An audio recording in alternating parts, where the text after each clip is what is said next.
नमस्कार, मैं हूं आपके साथ शिप्रा झा और आप देख रहे हैं देश का सबसे पहला समझाने वाला बुलेटिन खबर तो समझिए।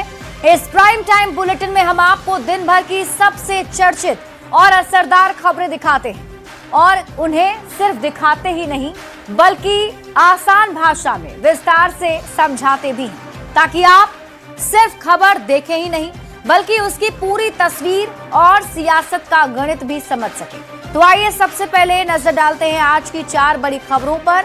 शॉर्ट में पहले आपको बताते हैं और उसके बाद एक एक करके विस्तार से पूरी कहानी हम आपको समझाएंगे। आज बुलेटिन में सबसे पहले बात होगी इंडिगो संकट, मुश्किल में मुसाफिर, क्योंकि कई सारी जो इंडिगो की फ्लाइट्स है उसे रद्द कर दिया गया है। ऐसे में यात्रियों की परेशानी बढ़ गई है। दूसरी खबर होगी 6 दिसंबर पर सियासत को समझिए, क्योंकि 6 दिसंबर को लेकर के सियासी बयानबाजी खूब चल रही है, वो भी कहानी आपको समझाएंगे। तीसरी खबर होगी झारखंड के सियासी हलचल को भी आपको समझाएंगे, क्योंकि झारखंड में पहेलियों के जरिए कई बातें कही जा रही हैं। और आखिरी चौथी खबर होगी उद्योग को लेकर, नीतीश इतने एक्शन में क्यों है, क्योंकि उद्योग को बढ़ावा देने के लिए लगातार सरकार की तरफ से कई कदम उठाए जा रहे हैं। लेकिन शुरुआत करेंगे सबसे पहले देश की सबसे बड़ी एयरलाइन कंपनी इंडिगो की ऑपरेशंस में लगातार 5वें दिन फ्लाइट की कैंसिल होने का सिलसिला जारी है। आज भी इंडिगो एयरलाइंस की 500 से ज्यादा उड़ानें रद्द हैं, जिससे यात्री परेशान हैं। हालांकि इंडिगो की उड़ानें रद्द होने के बाद मनमाने किराए पर केंद्र सरकार ने एक्शन लिया है। नागरिक उड्डयन मंत्रालय ने प्रभावित रूटों पर किराया तय कर दिया। ये रिपोर्ट देखिए, फिर खबर तो समझिए। शर्म करो। मुंबई एयरपोर्ट पर यात्री परेशान।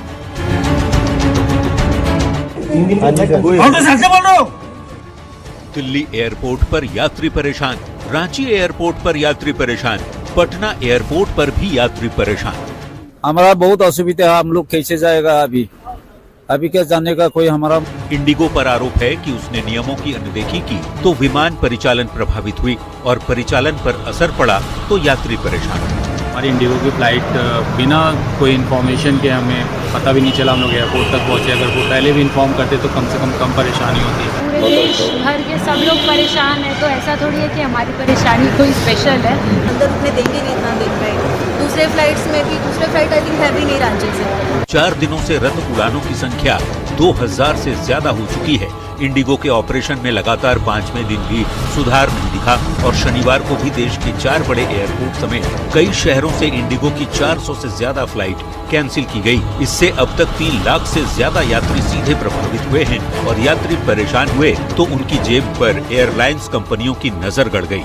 मनमाना किराया वसूला जाने लगा। तब सरकार सामने आई। नागरिक उड्डयन मंत्रालय ने प्रभावित रूटों पर किराया तय किया। 500 किलोमीटर की दूरी पर अधिकतम किराया 7,500 रुपए से ज्यादा नहीं होगा। और तो और नागरिक उड्डयन मंत्रालय ने खुद मॉनिटरिंग भी शुरू कर दी। संकट के बीच यात्रियों की मदद के लिए रेलवे ने भी बड़ा कदम उठाया। स्पेशल ट्रेनें चलाने का फैसला हुआ। अलग अलग स्टेशनों और जोन से चलने वाली ट्रेनों में रेलवे ने 37 प्रीमियम ट्रेनों में 116 एक्स्ट्रा कोच जोड़े हैं। ये फैसला उन शहरों और रूट्स के लिए किया गया जहां इंडिगो के पैसेंजर्स की ज्यादा आवाजाही है।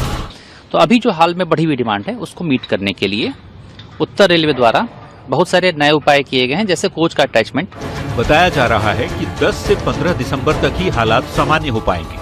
यानी फिलहाल इंडिगो की उड़ानें रद्द होने से यात्री परेशान हैं। कोई अपने ही रिसेप्शन में नहीं पहुंच पाया तो कोई एयरपोर्ट पर रात बिताने को मजबूर है। Bureau report, news 18। और आइए अब खबर को समझते हैं। सवाल है कि हवाई अड्डों पर हाहाकार क्यों है, तो इसका जवाब है कि 4 दिन के भीतर करीब 2000 फ्लाइट कैंसिल हो गई है।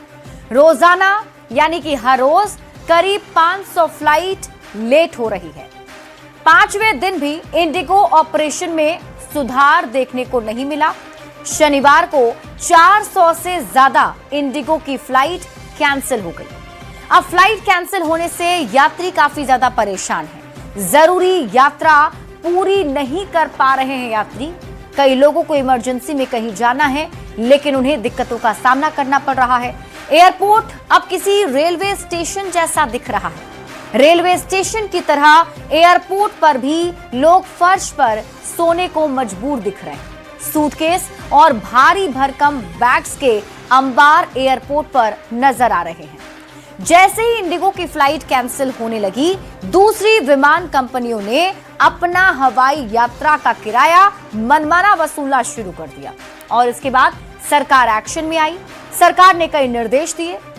सरकार ने ये भी कहा कि इंडिगो कल तक पैसेंजर को रिफंड दे, 48 घंटे में सामान लौटाए और दूसरी एयरलाइंस किराया ना बढ़ाए। सरकार ने प्रभावित रूटों पर किराया तय भी कर दिया।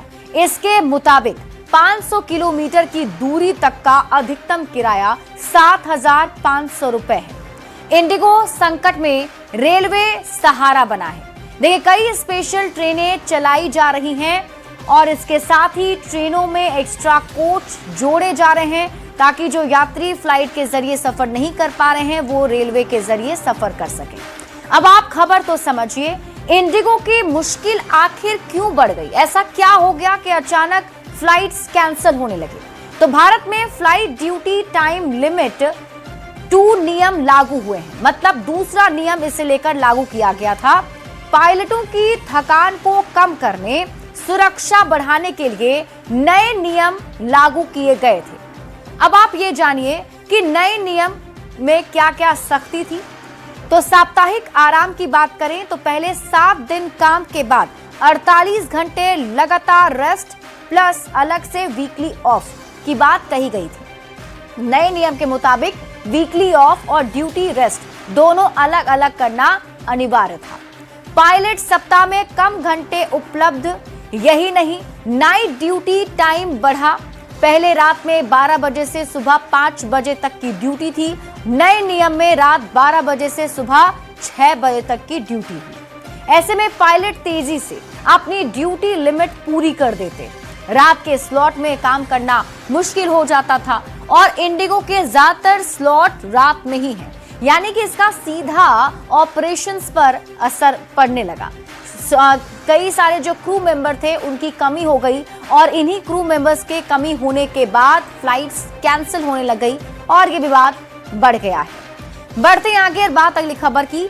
अयोध्या में 6 दिसंबर को विवादित ढांचा गिराए जाने की बरसी पर बीजेपी ने जहां शौर्य दिवस की शुभकामनाएं दी हैं, तो दूसरी ओर AIMIM चीफ असदुद्दीन ओवैसी ने 6 दिसंबर को एक जख्म बताया और कहा कि ना भूले हैं ना भूलेंगे। जबकि पश्चिम बंगाल के मुर्शिदाबाद में TMC से सस्पेंड किए गए विधायक हुमायूं कबीर ने बाबरी नाम से मस्जिद की नींव रखी है। यानी कि 6 दिसंबर पर सियासी हलचल बहुत तेज है। सबसे पहले आप रिपोर्ट देखिए, फिर खबर तो समझिए।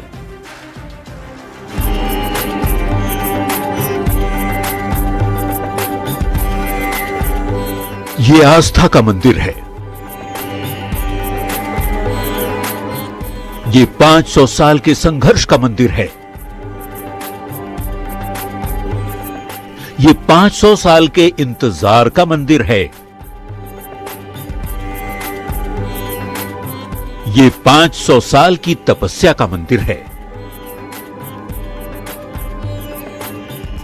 ये 500 साल के धैर्य का मंदिर है।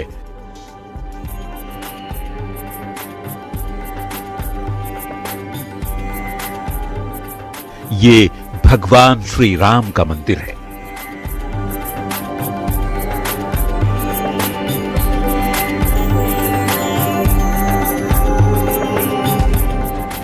मुस्लिम आक एक्स पर पोस्ट किया और लिखा, शौर्य दिवस की शुभकामनाएं, न डरे न झुके न रुके। दूसरी ओर अयोध्या में विवादास्पद ढांचा ढहाए जाने की बरसी यानी 6 दिसंबर को AIMIM चीफ असदुद्दीन ओवैसी ने एक जख्म बताया और कहा कि न भूले हैं और न भूलेंगे। जख्म तो वो है कि 6 दिसंबर 92 को मस्जिद को शहीद नहीं किया गया, बल्कि भारत के संविधान को कमजोर किया गया, आइन को, रूल ऑफ लॉ को कमजोर किया गया, उसको जख्म दिया गया। जबकि पश्चिम बंगाल के मुर्शिदाबाद के बेलडांगा में TMC से सस्पेंड किए गए विधायक हुमायूं कबीर ने बाबरी नाम से मस्जिद की नींव रखी। मतलब 33 साल बाद भी 6 दिसंबर की तारीख सुर्खियों में है और 6 दिसंबर पर जमकर सियासत जारी है। Bureau report, news 18। और अब आप 6 दिसंबर पर सियासत को समझिए। 6 दिसंबर को बीजेपी ने सोशल मीडिया पर पोस्ट किया और सभी को शौर्य दिवस की शुभकामनाएं दी। तो वहीं दूसरी ओर AIMIM प्रमुख अज़दुद्दीन ओवैसी ने कहा है कि जख्म ना भूले हैं ना भूलेंगे। वहीं बीजेपी ने लिखा कि ना डरे ना झुके ना रुके।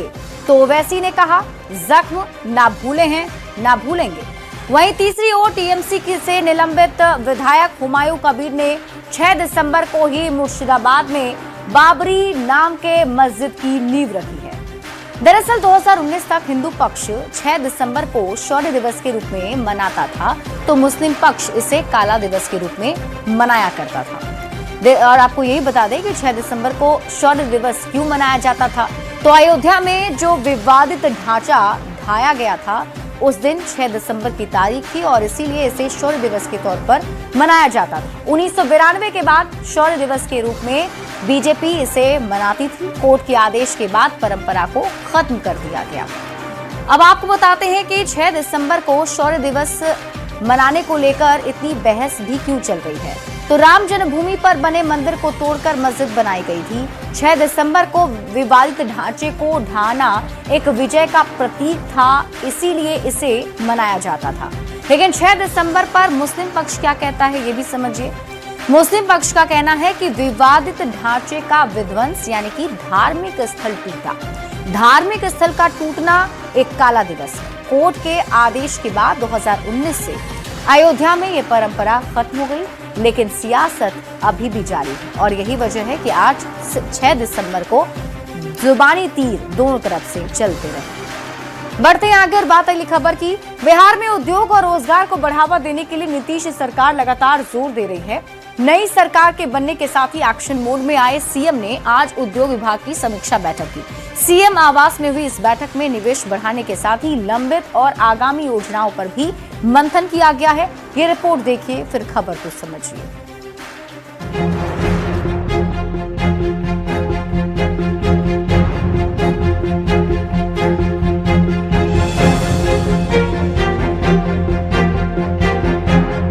मुख्यमंत्री नीतीश कुमार लगातार एक्शन मोड में हैं। शनिवार को सीएम आवास में उद्योग विभाग की बड़ी समीक्षा बैठक बुलाई गई। एक अणे मार्ग स्थित सीएम आवास परिसर में सुबह 11 बजे से शुरू हुई बैठक करीब 3 घंटे तक चली। इस बैठक में बिहार में स्थापित उद्योगों की वर्तमान स्थिति पर चर्चा हुई, निवेश बढ़ाने की रणनीति पर जोर दिया गया, लंबित औद्योगिक परियोजनाओं की प्रगति पर फोकस किया गया और आगामी योजनाओं पर विस्तृत चर्चा भी की गई।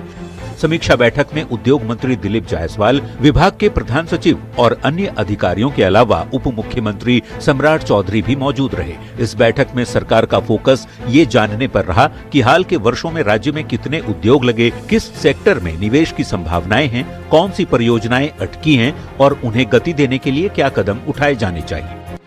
इससे पहले 1 करोड़ युवाओं को नौकरी और रोजगार के लक्ष्य को साधने के लिए शुक्रवार को ही सीएम नीतीश ने बड़ा ऐलान करते हुए बिहार में 3 नए विभागों की घोषणा की थी। युवा रोजगार एवं कौशल विकास विभाग, उच्च शिक्षा एवं कौशल विकास विभाग और नागर विमानन विभाग की घोषणा की गई। जाहिर है सरकार का फोकस इन विभागों के जरिए नौकरी और रोजगार का लक्ष्य पूरा कर पाना है। 2025 के बिहार चुनाव में सरकार ने प्रदेश में उद्योग, निवेश और रोजगार की बहार लाने का जो वादा किया था, उन्हें रफ्तार देने के लिए ऐसे फैसले लिए जा रहे हैं। उम्मीद है बिहार में इंडस्ट्री के साथ एम्प्लॉयमेंट में भी मजबूती मिलेगी। न्यूज़ 18 के लिए पटना से आनंद अमृतराज के साथ ब्यूरो रिपोर्ट। और अब आप खबर तो समझिए। उद्योग रोजगार की समीक्षा बैठक में क्या हुआ, सबसे पहले आपको ये बताते हैं। देखिए, उद्योग और रोजगार की समीक्षा बैठक मुख्यमंत्री ने की और राज्य में स्थापित उद्योगों की वर्तमान स्थिति की समीक्षा की गई। इसके साथ ही निवेश बढ़ाने की रणनीति पर मंथन हुआ कि कैसे बिहार में ज्यादा से ज्यादा निवेश लाया जाए। लंबित औद्योगिक परियोजनाओं की प्रगति पर चर्चा हुई। जो पहले से लंबे प्रोजेक्ट हैं उसकी क्या प्रगति है, उस पर चर्चा की गई। औद्योगिक योजनाओं पर भी विस्तृत चर्चा मुख्यमंत्री ने इस बैठक में की है। निवेश और रोजगार पर सरकार का फोकस अब आप समझिए। बिहार में निवेश आकर्षित करने के लिए नई पहल भी की गई है। रोजगार सृजन से जुड़े प्रोजेक्ट्स की समीक्षा की गई। एमएसएमई सेक्टर को मजबूत करने की योजना भी सरकार बना रही है। औद्योगिक क्षेत्रों में बुनियादी सुविधाएं मजबूत हों, ये उद्देश्य सरकार का है। अब आप ये समझिए कि नीतीश कुमार ने निर्देश क्या दिया है, तो उद्योग लगाने की प्रक्रिया को और सरल बनाया जाए, अनुमोदन में देरी को पूरी तरह से रोका जाए, ये निर्देश मुख्यमंत्री ने दिए हैं। निवेशकों को बेहतर सुविधा सुनिश्चित कराने के निर्देश भी सीएम नीतीश कुमार ने दिए हैं। अब आइए आपको सवालों के जरिए खबर समझाते हैं। सवाल ये कि नई सरकार बनते ही एक्शन में क्यों है नीतीश कुमार, तो इसको समझने के लिए आपको बिहार चुनाव और चुनाव के मुद्दों को समझना जरूरी है। दरअसल बिहार विधानसभा चुनाव में इस बार सबसे बड़ा मुद्दा रहा रोजगार का। बात दोनों गठबंधन की करें, चाहे महागठबंधन हो या फिर एनडीए गठबंधन, दोनों ही गठबंधन ने रोजगार पर बड़े बड़े वादे जनता से किए हैं। इसमें एनडीए की ओर से वादा किया गया था कि 5 साल के भीतर 1 करोड़ नौकरी या रोजगार लोगों को उपलब्ध कराएंगे। और यही वजह है कि अब जब नई सरकार बन चुकी है प्रचंड जीत के साथ, तो अब सरकार का फोकस उद्योग पर है। बढ़ते हैं आगे और बात अगली खबर की। झारखंड में मचे सियासी हलचल के बीच बीजेपी के राष्ट्रीय अध्यक्ष जेपी नड्डा देवघर पहुंचे हुए हैं और कई कार्यक्रम में शामिल हुए। इस दौरान कार्यकर्ताओं को संबोधित करते हुए कांग्रेस पर तीखा हमला बोला। जेपी नड्डा ने कहा कि देश में बीजेपी को अगर छोड़ दें तो सभी पार्टियां वंशवादी। जेपी नड्डा के झारखंड दौरे के सियासी मायने क्या हैं, सबसे पहले आपको रिपोर्ट दिखाते हैं, फिर खबर समझाएंगे।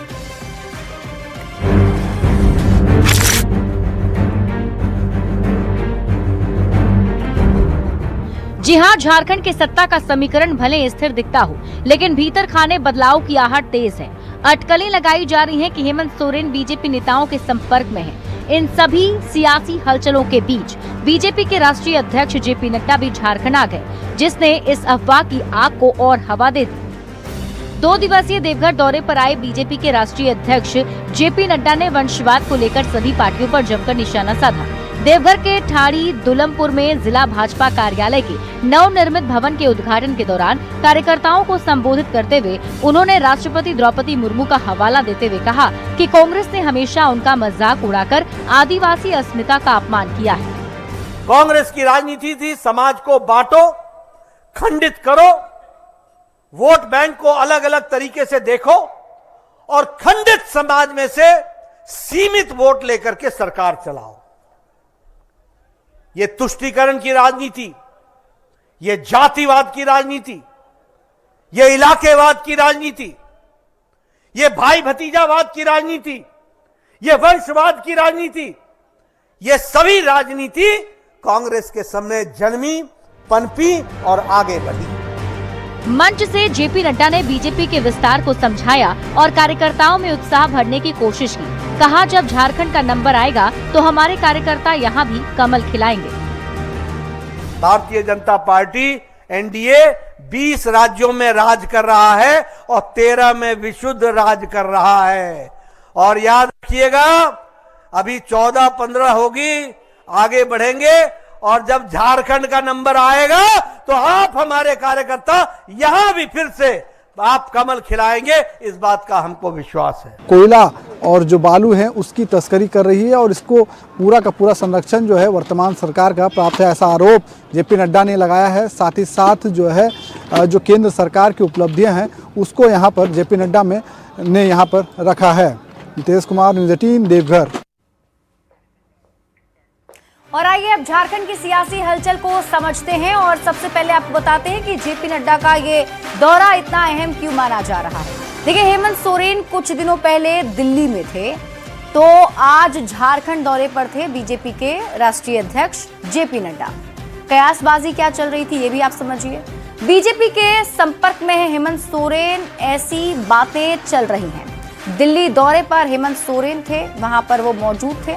हेमंत सोरेन दिल्ली से लौटे, लेकिन मीडिया से उन्होंने कोई बातचीत नहीं की। हेमंत सोरेन ने सोशल मीडिया पर भले ही 2 पोस्ट किए, वो पोस्ट भी पहली वाले पोस्ट ही थे। हेमंत के पोस्ट से स्थिति कुछ भी साफ होती हुई दिखी नहीं। झारखंड की सियासी हलचल को अब आप समझिए। कयासबाजी के बीच बीजेपी अध्यक्ष जेपी नड्डा झारखंड दौरे पर आए। जेपी नड्डा के दौरे के बाद अब कई तरह की अटकलें फिर से तेज हो गई हैं। लेकिन जेपी नड्डा ने क्या कहा, हम आपको ये बताते हैं। बीजेपी कभी नहीं करती है विचारधारा से समझौता। जेपी नड्डा ने यह भी कहा कि बीजेपी को छोड़कर बाकी जितनी भी पार्टियां हैं हमारे देश में वो सभी वंशवादी हैं। हमारे कार्यकर्ता यहां भी कमल खिलाएंगे। जब झारखंड में मौका आएगा तो झारखंड के जो बीजेपी कार्यकर्ता हैं वो यहां भी कमल खिलाएंगे। बढ़ते हैं आगे और बात अगली खबर की। बिहार में नई सरकार नागरिकों की सुविधा और सुरक्षा के लिए लगातार काम कर रही है। गृह मंत्री सम्राट चौधरी ने आज सिटीजन सर्विस पोर्टल लॉन्च कर दिया है। क्या है इस पोर्टल की खासियत, आप भी जानिए।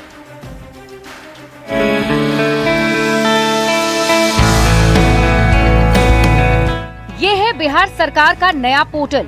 इस पोर्टल का नाम है सिटीजन सर्विस पोर्टल। नाम सुनकर ही आप समझ गए होंगे कि ये पोर्टल लोगों की सुविधा के लिए लाई गई है। इस पोर्टल के बन जाने से अब लोगों को थाने और पुलिस वालों के चक्कर नहीं काटने होंगे। आम लोग सीधे इस पोर्टल के माध्यम से पुलिस सेवा से जुड़ी शिकायत भी कर सकते हैं। कोई भी घर बैठे शिकायत की जानकारी प्राप्त कर सकते हैं। शिकायत मिलने के बाद पुलिस जांच कर FIR भी दर्ज कर सकती है। सिटीजन सर्विस पोर्टल का उद्घाटन गृह मंत्री सम्राट चौधरी ने किया। सिटीजन सर्विस पोर्टल का औपचारिक रूप से गो लाइव किया जा रहा है। यह पहल SCRB बिहार द्वारा तकनीक के माध्यम से जनता को सरल, पारदर्शी और त्वरित सेवा प्रदान करने की दिशा में एक महत्वपूर्ण कदम है। डिप्टी सीएम सम्राट चौधरी लगातार एक्शन मोड में हैं। सम्राट चौधरी ने एक बार फिर बिहार में कानून व्यवस्था को मजबूत करने के निर्देश दिए हैं। अवैध खनन में इस्तेमाल वाहनों की 15 दिन के भीतर नीलामी का आदेश दिया है। बैंकिंग फ्रॉड में तत्काल एक्शन के साथ महिला सुरक्षा को लेकर अभय ब्रिगेड का गठन करने का आदेश दिया गया है। बिहार में नई सरकार एक्शन मोड में है। लोगों की सुविधा और सुरक्षा के लिए सरकार जी जान से जुटी है। न्यूज़ 18 के लिए पटना से शैलेंद्र की रिपोर्ट। और इसी के साथ इस बुलेटिन में अभी के लिए बस इतना ही। आप देखते रहिए न्यूज़ 18 बिहार झारखंड।